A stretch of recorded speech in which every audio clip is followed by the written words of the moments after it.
Aujourd'hui, c'est la Journée internationale des personnes handicapées, le 3 décembre. Nous avons voulu proposer des ateliers de sensibilisation au handicap à destination de la population et on a mis en avant les handicaps dits invisibles, donc avec des ateliers de mise en situation en langue des signes française.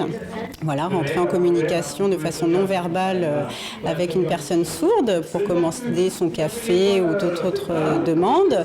Et également le handicap visuel avec des mises en situation, les yeux bandés, de dégustation et de déplacement, les yeux bandés. Le ménage, je ne sais pas comment on dit. De faire le ménage? Oui. De faire le ménage. Oui, parce qu'elle fait ménage. Elle a beaucoup travaillé en fait. Ouais.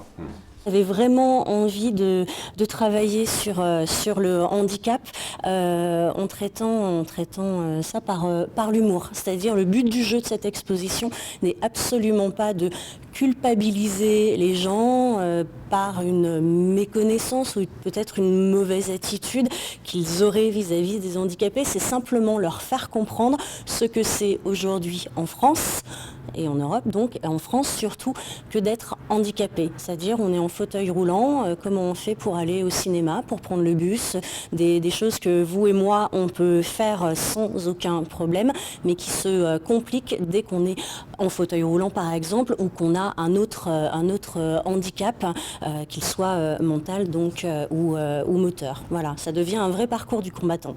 Et surtout, ce qui est important de dire, c'est que au cours de notre vie, on est 75%, 80% environ à potentiellement connaître un handicap.